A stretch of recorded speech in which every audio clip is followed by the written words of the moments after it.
नमस्कार, मैं हूं साक्षी चौहान और आप जुड़े हैं day to day news Bharat के साथ। आप सभी का स्वागत है। चलिए बात कर लेते हैं खबर की। आज की बड़ी खबर पश्चिम बंगाल से है। पश्चिम बंगाल विधानसभा चुनाव 2026 के पहले ही राजनीतिक माहौल गर्मा गया है। भाजपा पूरी ताकत से चुनाव लड़ रही है। वहीं टीएमसी का इस बार सिर्फ भाजपा से ही नहीं बल्कि मुस्लिम बहुलता सीट पर हुमायूं कबीर की AIMIM के गठबंधन से भी कड़ा मुकाबला कर सकती है। हैदराबाद के सांसद उवैसी की पार्टी AIMIM ने पश्चिम बंगाल चुनाव के लिए हुमायूं कबीर की पार्टी आम जनता उत्तरायण पार्टी यानी AJUP के साथ गठबंधन का ऐलान किया है। हुमायूं कबीर पहले टीएमसी के विधायक रह चुके हैं, लेकिन पार्टी से निष्कासित होने के बाद उन्होंने नई पार्टी का गठन किया जिसका नाम है AJUP। अब वे इस गठबंधन के तहत 182 सीटों पर चुनाव लड़ेंगे और 15 सीटों के लिए उन्होंने पहले ही उम्मीदवारों के नाम भी घोषित कर दिए हैं। हुमायूं कबीर खुद रेजीनगर सीट से चुनाव लड़ेंगे और मुर्शिदाबाद के कुछ जिलों में उनकी सीटों का असर देखा जा सकता है, विशेष रूप से ऐसी जगहें जहां मुस्लिम बहुलता अधिक है, क्योंकि इसका कारण है उन्होंने बाबरी मस्जिद निर्माण करवाने के लिए काफी समर्थन किया था। इस वजह से माना जा रहा है कि आगामी विधानसभा चुनाव में उनका गठबंधन टीएमसी को नुकसान पहुंचा सकता है और मुस्लिम बहुलता सीटों पर उनकी पकड़ बन सकती है। अगर हुमायूं कबीर और ओवैसी का गठबंधन मुर्शिदाबाद में बनता है तो ये कहीं ना कहीं मुस्लिम बहुलता वाले इलाके हैं और इसके वोट हासिल करना उनके लिए काफी आसान हो जाएगा और टीएमसी का अल्पसंख्यक वोट बैंक कमजोर पड़ सकता है। ममता बनर्जी की पार्टी टीएमसी को अब सिर्फ भाजपा से ही मुकाबला नहीं करना बल्कि मुस्लिम बहुलता सीट में उनके वोट शेयर पर अब हुमायूं कबीर और AIMIM की एंट्री खतरा पैदा कर रही है। पश्चिम बंगाल में मुस्लिम आबादी के आधार पर निर्णायक 85 सीटें हैं। इसमें मुर्शिदाबाद 66% मुस्लिम आबादी है, मलाड 51%, उत्तर दिनाजपुर 49% और दक्षिण 24 परगना 35%। साल 2021 में टीएमसी ने 85 सीटों में से 75 सीटों पर जीत हासिल की थी, लेकिन इस बार हुमायूं कबीर गठबंधन और कांग्रेस लेफ्ट की कोशिशें टीएमसी के लिए चुनौती बन सकती है।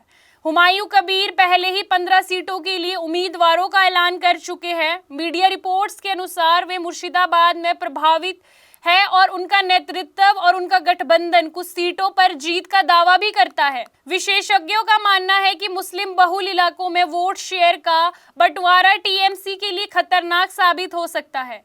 पश्चिम बंगाल विधानसभा में कुल 294 सीटें हैं। इस बार मतदान 2 चरणों में होगा। पहला चरण होगा 23 अप्रैल और दूसरा चरण होगा 29 अप्रैल और नतीजे घोषित होंगे 4 मई को। रिपोर्ट्स मानती है कि हुमायूं कबीर गठबंधन का असर नतीजों पर स्पष्ट नजर आ सकता है और स्थानीय नागरिकों से जब हुमायूं कबीर की पार्टी के बारे में पूछा गया तो उनका कहना है कि हुमायूं कबीर ने हमारे इलाके में काफी काम किए हैं, साथ ही बाबरी मस्जिद निर्माण में उन्होंने मदद की है, इसीलिए हमें लगता है कि हमें हुमायूं कबीर को ही वोट देना चाहिए। इस गठबंधन के चलते टीएमसी को मुस्लिम बहुल सीटों में अपनी स्थिति मजबूत रखने के लिए राजनीतिक बदलाव और राजनीतिक रणनीति बदलनी होगी। मतलब साफ है कि भाजपा, कांग्रेस और लेफ्ट सभी पार्टियों के लिए टीएमसी को अपनी राजनीतिक रणनीति बदलनी होगी और ममता बनर्जी के लिए ये कड़ा मुकाबला हो सकता है। तो कुल मिलाकर बंगाल चुनाव में टीएमसी को सिर्फ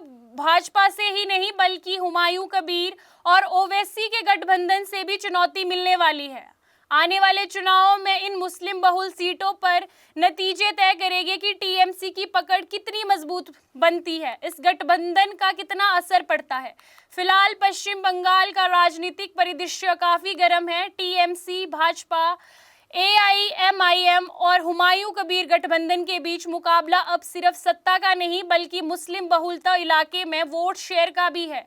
अब देखना होगा कि 23 और 29 अप्रैल को वोटिंग और 4 मई को नतीजों के बाद ये मुकाबला कैसे पूरी तस्वीर बदलता है। सपनों का घर देख रहे हो तो सही वीडियो पे आए हो। जी हाँ, अगर आप एक प्राइम लोकेशन पे अपने लिए घर देख रहे हो तो जेनेसिस हाइट और स्क्वायर आपके लिए एक लग्जरियस प्रॉपर्टी लेके आया है। इसमें आपको लग्जरियस फ्लैट, पेंटा हाउस, क्लब हाउस की सुविधाएं देखने को मिलेगी और जो जल्द ही बनकर तैयार हो जाएगी। और इसके साथ ही अगर हम बात करें इसके ग्रीन एरिया की, जो 3 एकड़ में फैला हुआ होगा, इस ग्रीन एरिया में सबसे बड़ी बात यह है कि आप अपने बच्चों के साथ क्वालिटी टाइम स्पेंड कर सकते हो, साथ ही अपने बच्चों को नेचर के साथ भी कनेक्ट कर सकते हो। आपको बता दें कि day to day news Bharat निष्पक्ष तरीके से पत्रकारिता करता है।